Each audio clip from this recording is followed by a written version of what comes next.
Radier qui déborde, route impraticable, bateau à quai. Dans le grand nord du pays, les effets de ce qui pourrait devenir une dépression tropicale se font sentir.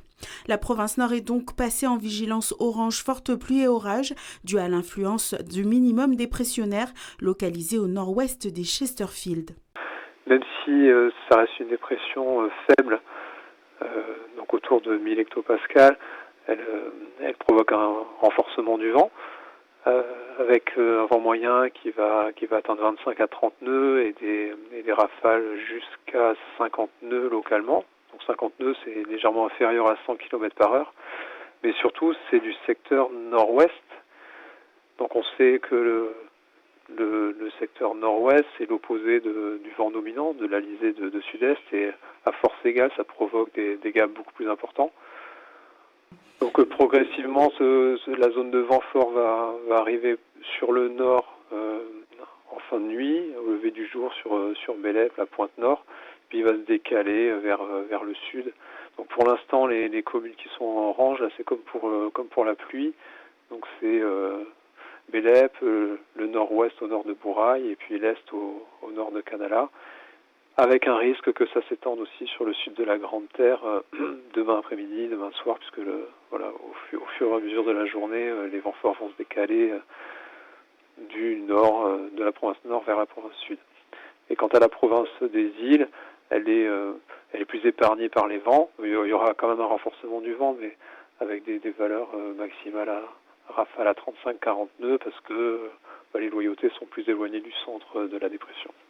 Les pluies sont continues sur l'ensemble du nord du pays avec des cumuls jusqu'à 80 mm en 12 heures à Pueblo. Sur Poum, les radiers ont débordé. Seuls les pick-up se risquent à passer, notamment au radier de Golonne à Poum où le bus a dû opérer un demi-tour ce matin.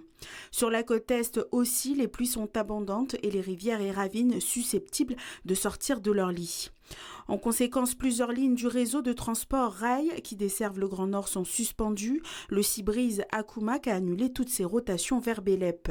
La sécurité civile met en garde le franchissement à pied ou en voiture des ravines, des rivières en crue ou qui pourraient l'être rapidement. Prévoyez des moyens d'éclairage et des réserves d'eau potable et ne vous déplacez qu'en cas de nécessité. Si le Nord est passé en vigilance orange, le reste du pays reste en vigilance jaune et les prochains jours, le temps devrait rester instable avec tout de même une amélioration attendue dès mercredi. C'est galère parce qu'ils cherchent les endroits au sec, comme ils n'ont pas d'abri. Alors du coup on essaye de leur laisser les petites vérandas, les carports, voilà quoi. C'est moi après qui dois nettoyer tout ça. Malgré la pluie, Edwige garde le sourire. À Néoti Découverte, les touristes ont laissé place à Titine, Loulou et les autres. Les animaux occupent l'espace depuis un mois. J'ai pitié de les bêtes quoi, parce qu'ils n'ont pas encore d'endroit à eux. Il leur faudrait un grand dock, mais ça c'est pas possible dans les médias.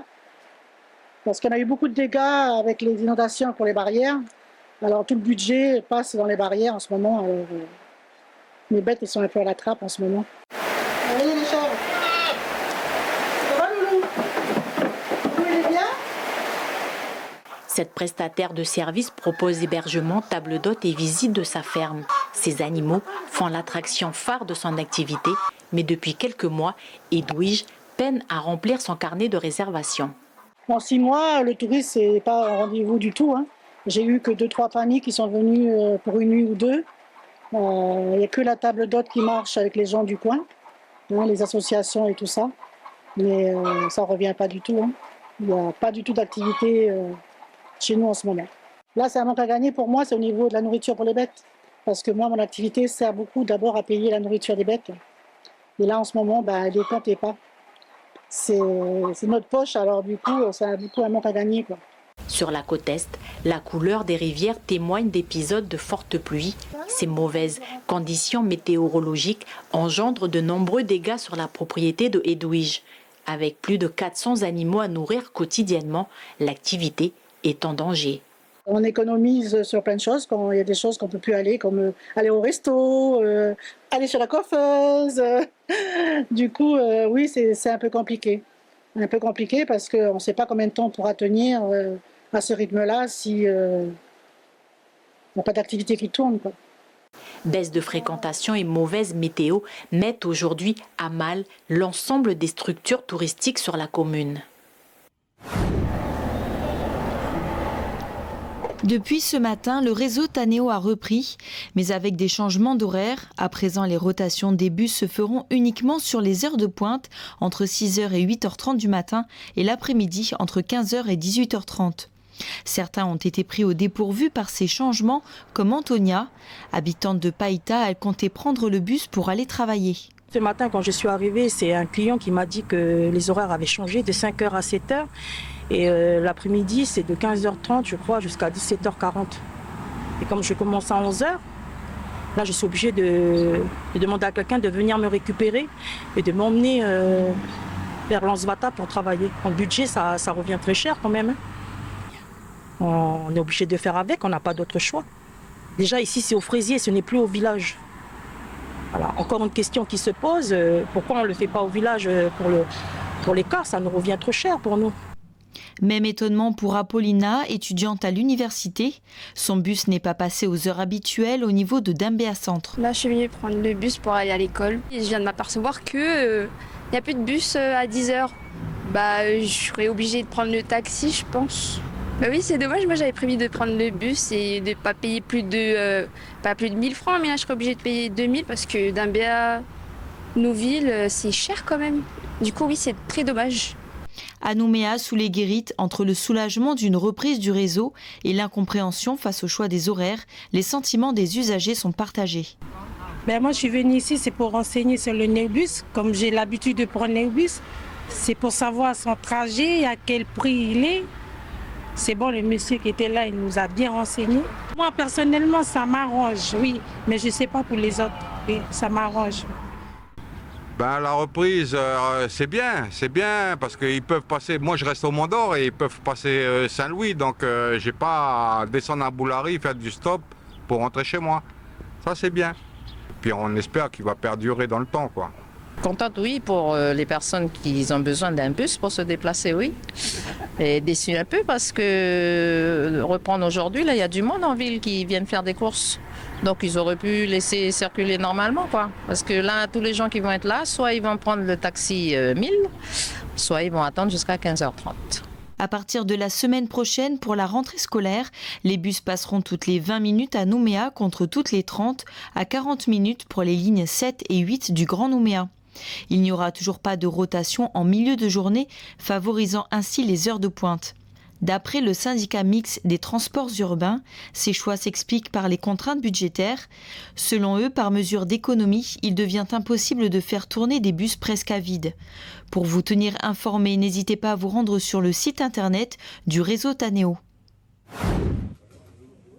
Bilan positif pour les acteurs économiques calédoniens. De retour ce matin de Paris, Xavier Benoît, représentant de la Fédération des entreprises et des industries calédoniennes, livre son analyse du forum économique dédié à la Nouvelle-Calédonie qui s'est tenu à Bercy avant-hier.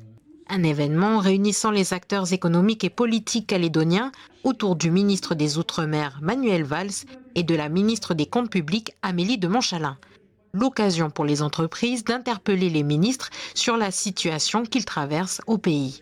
C'est une demande que le monde économique faisait depuis de longs mois, de demander à être associé aux discussions institutionnelles, de rappeler quels sont les outils dont on a besoin pour passer ce creux et pour passer cette situation difficile. L'exemple très concret, c'est de dire annoncer que le chômage partiel s'arrêtera à fin mars, c'est irréaliste et qu'il faudra continuer le dispositif, peut-être différemment, mais continuer le dispositif si on ne veut pas un décrochage complet de l'emploi et de la consommation en Nouvelle-Calédonie. C'est une première étape importante. Et puis, le point d'optimisme, c'est que tout le monde était autour de la table. Et je pense qu'aujourd'hui, c'est important que tout le monde soit autour de la table pour qu'on arrive à écrire l'avenir institutionnel, économique et social de la Nouvelle-Calédonie. Bilan positif également du côté de la classe politique calédonienne. Pour notre groupe, on est très content de cette rencontre et on espère que les prochains jours, ces engagements se suivront de fait. Les conclusions du ministre Valls sont encourageantes. Maintenant, on attend évidemment la matérialisation de l'ensemble des engagements. Je retiens l'intervention du cabinet du ministre de l'économie qui nous a indiqué travailler sur un fonds d'État sur la réassurance, ce qui est très attendu par les acteurs. Évidemment, le financement des collectivités accompagnera le redémarrage. Ce qu'il faut en fait, c'est qu'on arrive à donner les outils au monde économique pour recréer de la richesse. L'objectif, c'est pas que l'État continue à accompagner, à tenir la main de la Nouvelle-Calédonie. L'objectif, c'est bien évidemment de retrouver notre autonomie financière. Très bonne conclusion qui amène de belles perspectives. Je crois que le format est assez inédit.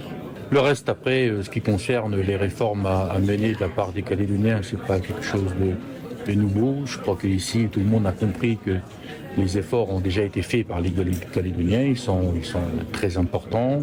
La question du chômage partiel, le ministre apporte une réponse concrète. Au départ, il devait s'arrêter au 31 décembre. Les Calédoniens, unanimement, ont décidé de le repousser au mois de mars. Le ministre a dit qu'il ferait des efforts en ce sens et c'est important parce que le dernier pilier qui reste dans notre pays, c'est la consommation. Et si le chômage s'arrête, la consommation s'effondre. Dans ce cas-là, le pays s'effondre totalement. À l'issue de ce forum, le ministre des Outre-mer, Manuel Valls, a annoncé qu'il viendrait au pays dans les prochains jours.